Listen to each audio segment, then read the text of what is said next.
and here are 15 tips you should know before you travel to Cambodia and things you should know while you're traveling in Cambodia. First thing I want to talk about is money. So Cambodia uses two currencies. They use their own money, which is called Cambodian real, and they use the US currency, which is called US dollars. So when you're traveling in Cambodia, they accept these two currencies. So you can pay with your Cambodian real or you can pay with your US dollars. And even when a menu only has prices in US dollars, you can still pay with your Cambodian real. Or the other way around, when a menu has everything in Cambodian real, you can still pay with your US dollar. It even happens sometimes you pay with Cambodian real and you get your change in US dollar or the other way around. So either US dollar or Cambodian real, they are both accepted currencies in Cambodia. And don't worry about this because it sounds way more difficult than that it is, but it's actually very easy. They accept both currencies, so Cambodian real or US dollar. Second thing I want to talk about is visas. So I am from the Netherlands and I know that I get a visa on arrival when I go to Cambodia. If you're not sure you get a visa on arrival or you have to apply beforehand, you should check out this website because this will give you the cheapest way to get a visa because it's the official website. So check out this website if you want to make sure if you need a visa beforehand or you get a visa on arrival. So if you don't need to apply for a visa beforehand and you get a visa on arrival when you arrive at Phnom Penh or Siem Reap in Cambodia, make sure you have US dollars on you because you have to pay for the visa straight away when you get there. A visa is around 30 US dollars and it's just very convenient if you already have 30 US dollars on you before you get to Cambodia because it's going to be difficult if you don't have US dollars or Cambodian reals. They also let you pay in Thai baht, but most of the time they overcharge you when you pay with Thai baht. So just make sure you have 30 US dollars on you when you arrive in Cambodia so you can pay your visa on arrival straight away without any nonsense. And one more thing about visas, if you are from a Southeast Asia country, you actually don't even need a visa to travel to Cambodia. Next thing is costs. So in Cambodia, I've noticed that meals in most restaurants are more expensive than restaurants in Thailand or Vietnam or whatever. The meals mostly come around 5 US dollars, which is still really cheap. But I do want to let you know that Cambodia is more expensive than other countries in Southeast Asia, like Vietnam, Laos, or Thailand. But when it comes to accommodation, Cambodia is actually just as cheap as the rest of Southeast Asia. So that is really good. But make sure you don't expect it to be as cheap as the other countries in Southeast Asia because it's not. It's going to be a little bit more expensive when it comes to food, but when it comes to accommodation, it's just as cheap as the rest of Southeast Asia. So just so you know, food a little bit more expensive, still not very expensive, but a little more expensive, and accommodation is the same as the rest of Southeast Asia. Next thing you should know about is transportation. So when you are, for instance, in Phnom Penh, I recommend to download the Grab app. So the Grab app is very handy. You just have to tick in your location where you're at and the location you want to go to, and then the Grab taxi picks you up. The price is already set, you already accept the price, and it's the cheapest price you can get just on the Grab app instead of taking a tuk-tuk or a taxi where you could get scammed and pay way more than you should be paying. So definitely I recommend downloading the Grab app. If you want to travel long distance in Cambodia, I would recommend you to look on the website want2goasia.com. So this website is very handy. They also have an app. You can also download the app want2go.asia.com. And on this app, you just fill in the destination where you are, the destination where you want to go to. For instance, if you want to go from Siem Reap to Phnom Penh, the date you want to go, and then click on search and you will see a whole list with all the transportation that goes on that day. So taxis, buses, trains, ferries if you need to go to an island, flights, every transportation they have on that day, they just put in one website, one list on that day that you need to go there, and it's very convenient because you don't have to go to separate websites. They just have everything on one website. If you want to travel Cambodia in a more traditional way and you want to get tuk-tuks, I also recommend getting a tuk-tuk. Just make sure you don't pay too much money, and also make sure you don't give your money to the tuk-tuk driver for him to get out what he needs, because I, for instance, had a few times that the tuk-tuk driver took way too much money from the money that I gave him. So just be aware, as you should be in every country. Don't give away your money like me. Not a good idea. That you don't get scammed or overcharged, because there are so many tuk-tuk drivers and loads of them are very friendly and nice, but some of them aren't. And it's going to be that way in every country. So just be aware that if you take a tuk-tuk, you don't get overcharged. Next thing I want to talk about is eSIMs or a SIM card. So when you arrive at a Cambodian airport, you can choose to stand in a very long queue, pay too much money and get a physical SIM card, and then you have to hold on to your other SIM card because they're going to take it out of your phone and you have the chance of losing it. Or you can just download the app Airlo, look up Cambodia and see all the eSIMs they have on that app. You can download the eSIM and then you just have data on your phone from a download eSIM. You don't have to queue at the airport. It's probably going to be cheaper, and you don't have to keep a hold onto your physical SIM card that they took out of your phone because they put a Cambodian SIM card in your phone, and you don't have the fear of losing your old SIM card. So definitely download this app Airlo to download an eSIM instead of getting a physical SIM card. When is the best time to travel Cambodia? So Cambodia has two seasons. They have dry season and rainy season. So dry season is from November till April, and rainy season is from May till October, November-ish. So the best time to travel Cambodia is during dry season. I do have to warn you, Cambodia is the hottest country I've ever traveled. Like, it's very hot, but not only hot, it's also very humid. It doesn't take away the beautiful experience and how nice it is, but I just want to warn you, Cambodia is such a hot country. So make sure you pack enough sunny, airy clothes for yourself so you won't melt in the hot Cambodian humid sun. Next thing is language. So Cambodia is a country I traveled a few times, and by my surprise, Cambodian people speak very good English. Like, it's insane that everyone just speaks very good English. But sometimes, like in every country, you still have occasions that some people don't speak English. So when that's the case, I recommend you to download this app, Google Translate. It is very easy to use. You just put in English and then translate to Cambodian, and then you can just press a button, record what you want to say, and then it translates it for you. It is very easy, and then when someone wants to talk back to you, you can just press the button ជំ and it រាប will សួរ translate it ខ្ញុំ back ឈ្ to មោះដៃ English អា for ណា you. So តើ it's អ្នកសុ very ខសប្បាយ convenient, ជា very ទេថ្ងៃ handy, នេះ and I definitely recommend downloading Google Translate app for when you're traveling in Cambodia and there is a bit of អ a រគុណ language ច្រើន barrier. លាហើយ Next thing I want to talk about is locals. So I have noticed that Cambodian people are one of the most kind, respectful, nice people. What I want to recommend you is to support the locals. If you are not afraid to book a tour with a local or go with the tuk-tuk or go to like a restaurant that is not very fancy, definitely support the locals, because Cambodia is a very poor country still, because they just came out of a civil war not that long ago. So definitely support Cambodian locals, support the country, help them out of poverty and into better times, because it's also always nice to support the locals and they are very, very friendly. Next thing is respect. So Cambodian people are very respectful, and I want to advise you to give the same respect back to them.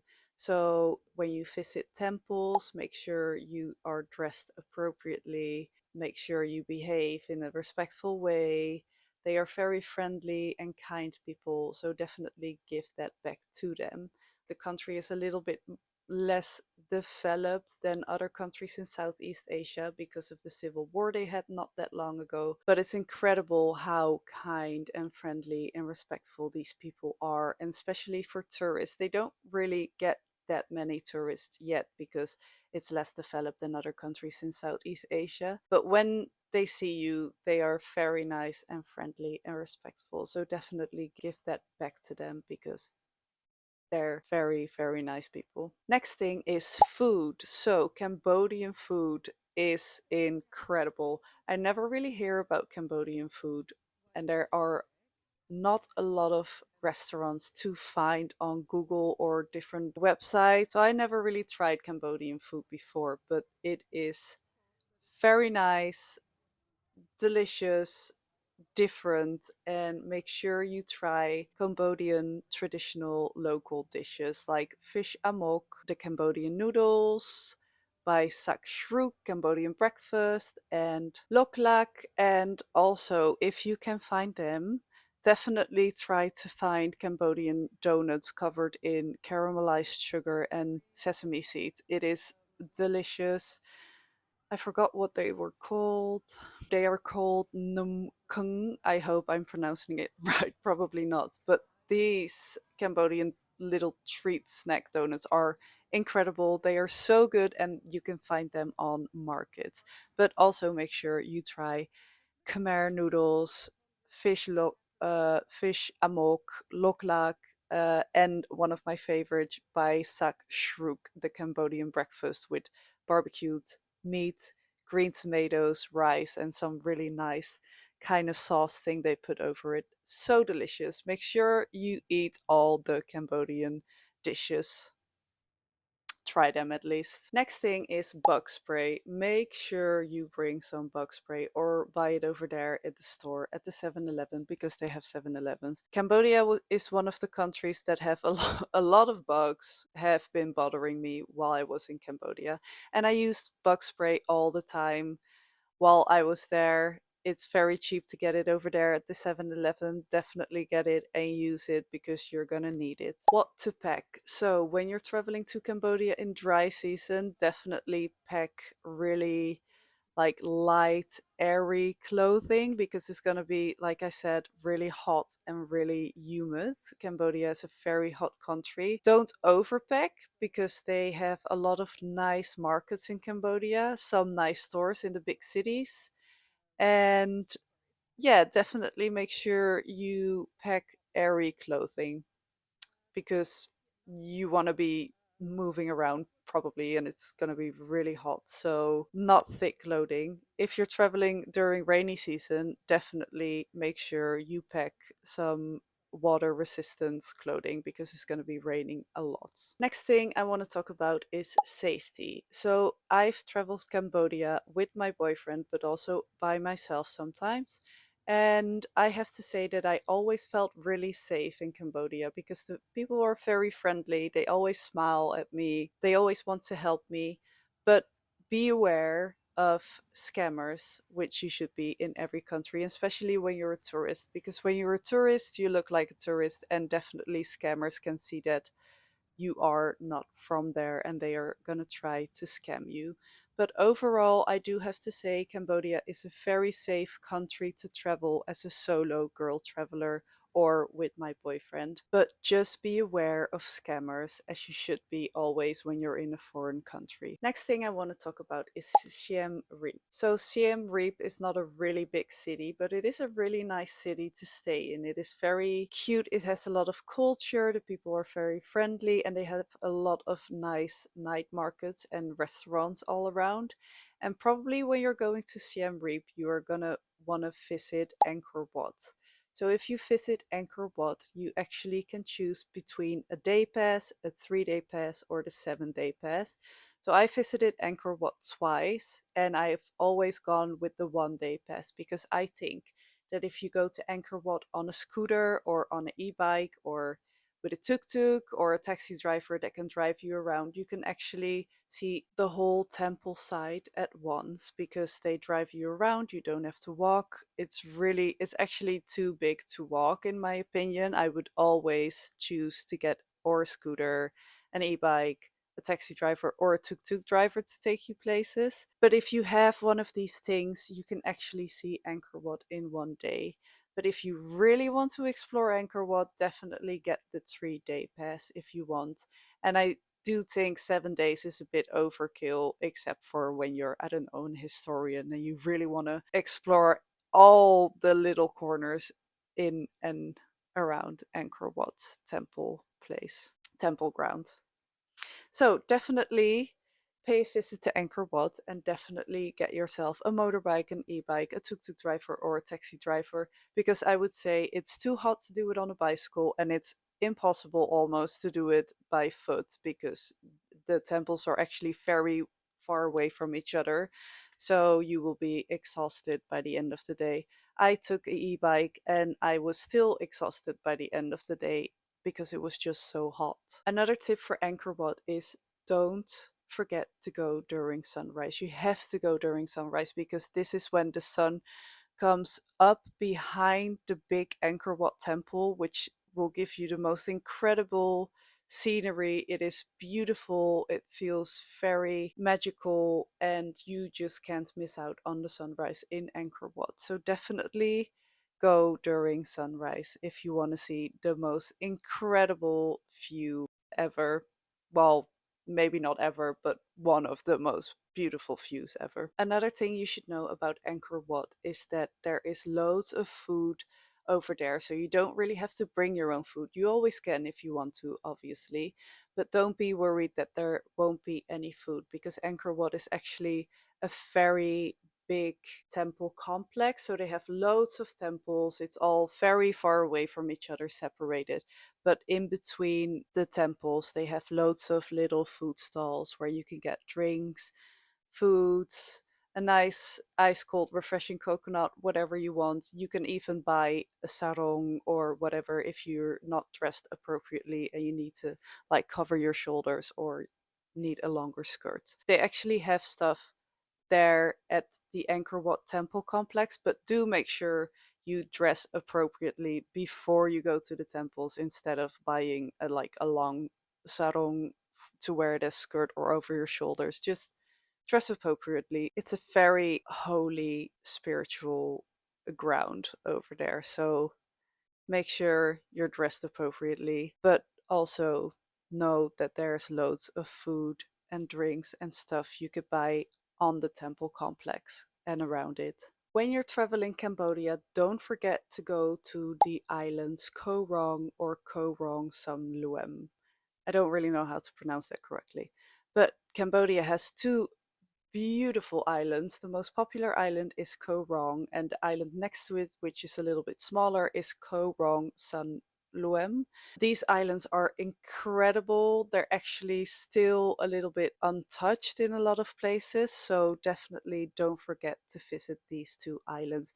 They are beautiful. They have clear blue, crystal clear waters, the whitest sand, really soft sand, and very nice places to eat on these islands. And a lot of places on these islands are still very raw and full of nature and untouched, so you can't miss out on these islands. I do know they are building loads and loads of stuff on these islands already, so definitely if you go now you won't miss out on like an untouched beautiful Cambodian island, how it should be. And last thing, for accommodation, I do recommend booking your accommodation through booking.com because I've seen that the most cheap, most nice, luxurious hotels, well, they are really luxurious, but they are really, really cheap.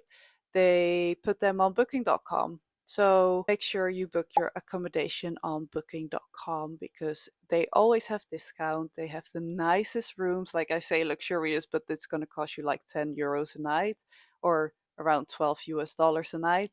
But it's really nice. Like booking.com is the place to be if you need good accommodation when you're in Cambodia. I also want to talk about the monkeys they have in Cambodia. So there are a lot of places they have monkeys in Cambodia and they look very cute and petable, but I want to make sure and warn you that you should not pet these monkeys. Don't go too close because they will steal your stuff from you. And don't look them in the eye too much, because I've heard Cambodian locals tell me that they take that as a threat. So don't make too much eye contact. Stay far away from them. Just don't get too close and don't pet them, because they are wild animals. And even though they look very adorable and cute, they don't want to be petted. They just want food and your stuff. So these are my tips on traveling in Cambodia. I hope they are useful for you. And if you like this video, don't forget to like and subscribe, and I'll see you in the next one. Bye.